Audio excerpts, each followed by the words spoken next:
Hello, good afternoon, everyone. Just going to wait just a second here, get people in, make sure we're live. We are. Let me make sure I'm on mute. Just wanted to jump on live and let you know what we're looking at here. I think things are finally starting to kind of pop off here. So we have that tornado watch in place until 8 o'clock. That is the red parishes. So Catahoula, LaSalle, Grant, Wynne, Natchitoches, Sabine, Vernon, Rapides, Allen, and Beauregard. You are in this watch. And this watch is in effect until 8. Tornado watch for, again, most of the area. And as you can see, these storms, they're starting to change in character just a little bit. And I'm just looking at a few different things here right now. Dew point's up to 67. It looks like instability is increasing just a bit. And what I'm also noticing here, and let me just take the special weather statement and the tornado watch off.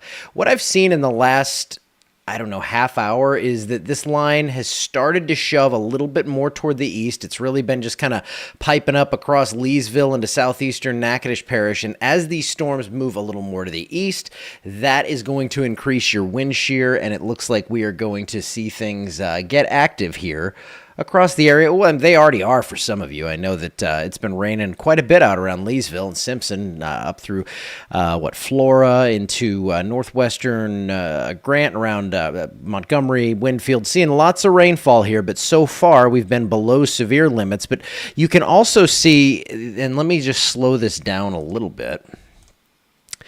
You can see that these are kind of breaking into more individual cells as this continues on to the east. And if that happens, we're going to see that wind shear really able to get tapped into. Instability is increasing slowly. It looks like in the next hour or two, this is our real window to see things get going. So usually I wait until we have warnings to go live, but I wanted to pop on here, and I'm going to put these back up in case one is issued. For now, we just have that special weather statement in effect, and that is for some gusty winds possibly with these storms, maybe some small hail. These are really close to the radar too, so let's go ahead and take a look at the velocity. Make sure we're not seeing anything goofy happening here. Not seeing anything right there that's overly concerning, even though the shape of these is starting to look a little better on radar. And when I say better, I mean worse, I guess, but they're looking a little more conducive for that severe weather to develop. So that is what we're seeing here. Now, right now, it looks like around Simpson, Hicks, Slagle, you are in an area that is seeing a very stout thunderstorm. In fact, what I'm going to do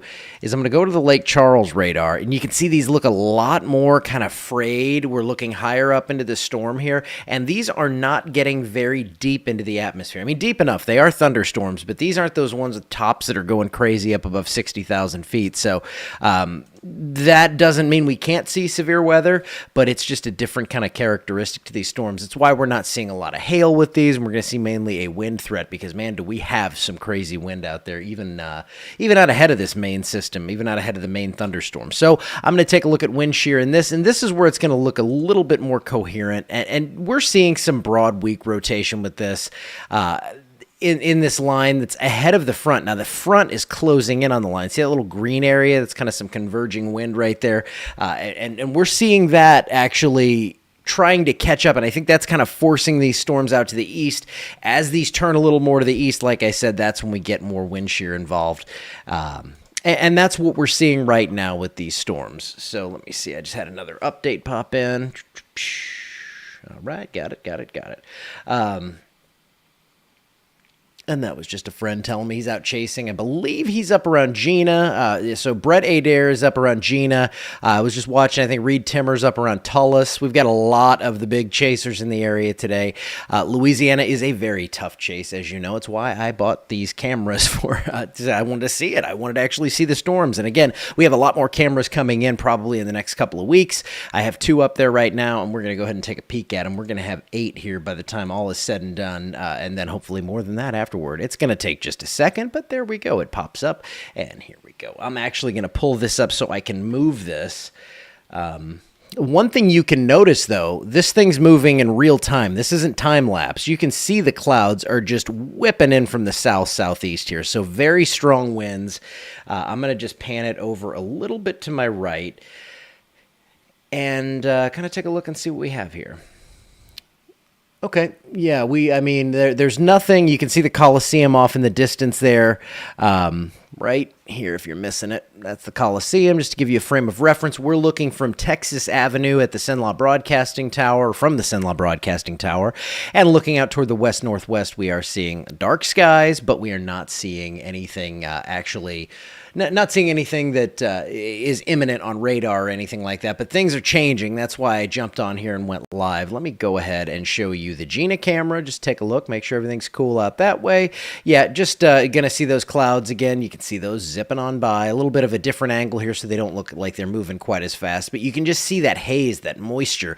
Dew points went from near 60 this morning to the upper 60s now. Moisture and warmth mean more instability, and that's what we're seeing now, and things are starting to develop and move along pretty quickly here. So if you are in that tornado watch, I do think we do have the threat increasing. Yeah, my wife just told me to mention this. We have that generator that's going in the next couple of weeks. Again, that is not live yet. So if we do lose power, because I'm watching the wind just go crazy out here, I'm going to get on the phone and go live, and we're going to do it old school. We're going to get you through this no matter what. So I'll be able to go live through something. Phone's charged up, laptop, everything's ready to go. So let's take a look now, and then we'll go back to radar. I'm going to take a look at the Futurecast model. This is the HRRR, and we will just kind of step through this hour by hour, or minute by minute almost, really, here. So this is 4 p.m. You can see things. This is pretty much lining up with what we have right now.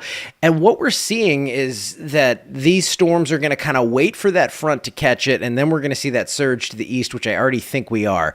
So by about 6 o'clock here, the question is, do we get supercells, or do we have a line that's going to come through and bring more of an isolated damaging wind threat? At this point, I think there's a chance we get a couple of supercells, especially around like 6-7 o'clock, as we really start to see that wind energy maximizing, and we still have some daytime heating out there with temperatures around 70-72 degrees. And then it's going to be a bumpy couple of hours, but then as things move on to the east, by about 9 o'clock, maybe a little sooner, crosses the Mississippi River, and it's a little slower slog than I was thinking, but it is going to get on out of here then. So let's take a look at radar, make sure I'm not just ignoring something going crazy out there right now. No, we still have our special weather statement going on. Still some big storms around Simpson. Look at this, though. I'll put the counter on it. 20 lightning strikes in this frame, with some of those going on up above the banner. So there's not a lot of thunder with these, even though they look pretty impressive on radar. We don't have that ice up there, don't have all that friction going on. So with these lower top storms, not going to see as much lightning, but you're also, it doesn't mean, like I said, that we're going to see any less of a threat of these storms becoming severe. Less hail threat, yeah, for sure. But we're not going to see... we're not going to see that. We're not going to hear all that thunder going on, but that doesn't mean, if you have a tornado warning, but you're like, I haven't even heard thunder, it's possible. So don't think that that's a sign that you're in the clear just because you're not hearing that thunder out there. Just some isolated showers moving our way here in Alexandria, but the big stuff here stretching from Winfield through southern, around Chopin, through southern Natchitoches Parish, and then into Vernon, and then kind of, thinning out here down toward Beauregard Parish, but a couple of lightning strikes. And that is important, because if we are seeing any lightning strikes, that means we have a pretty decent looking storm here. Okay, I'm going to take one more look at velocity, go through that. If I don't see anything that's really creeping up, you can see there's some little weaknesses, kinks out here, just little things to watch. But if I'm not seeing anything, which at this point I'm not, I'm going to go ahead and just kind of log off for a bit. I just wanted to jump on. I know, I've been posting the text updates today and everything, but I figured a quick video as I think things are starting to ramp up here. Man, that wind is really humming outside. As that's happening, in fact, I'm going to take a look real quick and see what we're gusting to out at the airport. At the last observation, it was 33. Peak gust 36, it looks like, so 31 at last check, and it is up to 72 now, and that's important. That's an unofficial kind of in-between observation, but we're up to 72, so every couple of degrees we warm up, that means more instability out there. So let me take a look, make sure I'm not missing any questions. Power just went out South Alexandria. Ugh. Yeah, I'm hoping I don't. You know what? Let me see. Oh, goodness. Let's go ahead and do it. I'm going to jump over and look at the power outage map. I didn't pull it up, so it's going to be on that. And then we are going to go to find this currents. Okay. Yeah, we're just going to take a look at this real quick. Power outages. Let's go by total number. See, that wasn't so bad. Here it goes. Okay. So Most areas now seeing, let me see if this other one shows us numbers or anything like that. No. Okay. Well, I know what I can do. I think. Maybe? No. All right, so it looks like there are power outages here from 100 to several hundred in Rapides, Vernon, Beauregard, Allen Parish, down to Calcasieu, Lafayette. We've seen these kind of scattered throughout the area today, and so far not too widespread. When I checked about a half hour ago, we were at 2,400 power outages. That's customers without power in central Louisiana, and so I think that number is going to go up as the wind continues to sweep across the area, and we continue to see thunderstorms in the area. One last peek at radar, then I promise you, I'm getting out of here. Yeah, just lightning, thunderstorms. These storms right over the radar are going to cause some issue with the returns. Yes, it can be very good to see them over the radar because you can get a real good low-level look at things.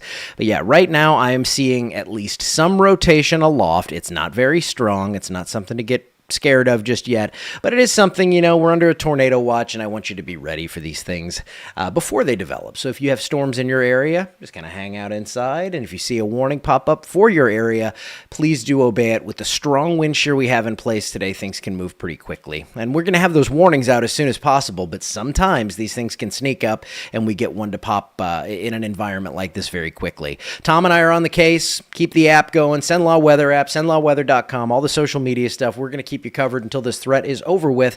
But for now, I'm going to get out of here. Y'all have a great afternoon, and I will see you soon.